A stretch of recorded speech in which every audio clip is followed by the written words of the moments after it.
After second-line therapy, there are still options for palliative therapy, again, with the same goals that we would apply in the first-line or second-line setting, and the same criteria in order to be eligible, meaning they have a preserved performance status and are otherwise eligible to receive therapy.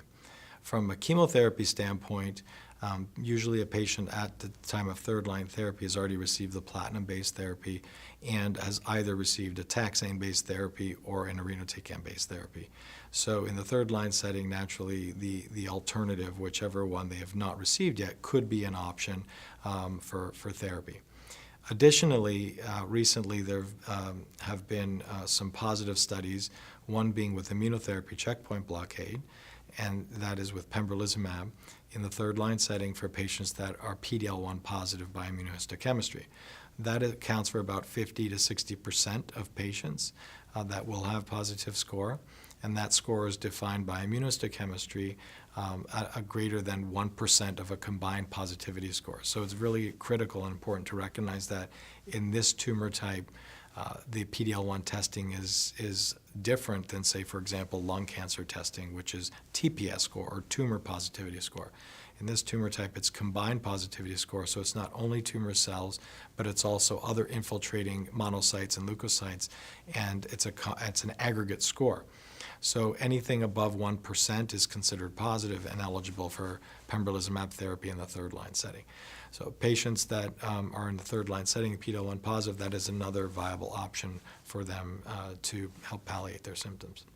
If the patient was PD-L1 positive, and I mentioned that we do testing early on to help plan the course of their care, if they were positive with PD-L1, we would not treat with checkpoint blockade in the first or second line setting.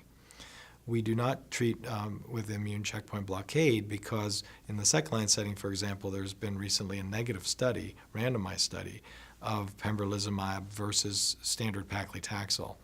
And that study was overall negative. Now, there was a subset within that study of patients which had a very high level of PD-L1, higher than 10%, which accounts for, again, about 10 to 15% of all the whole. And that seemed to derive a benefit, but that was not the intention to treat of the study. It wasn't the primary endpoint, and therefore that's not an approved indication. It's just information for future exploration and study. So in the second line setting, that is not standard of care.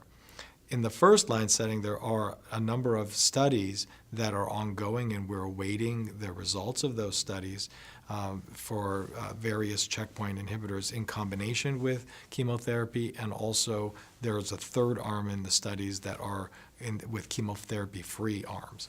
And so we await those results to see if that will change other standards of care, but at the moment, the standard is to not treat with checkpoint blockade until the third line setting for PD-L1 positive patients for microsatellite stable. The one issue is with microsatellite instability, and that occurs rarely in the stage 4 setting of this disease, approximately 3%. And in that case, we have an approval in the second line setting for any solid tumor that's MSI high, including gastric cancer. So in that setting, we could use MSI high patient, we could use pembrolizumab in the second line setting.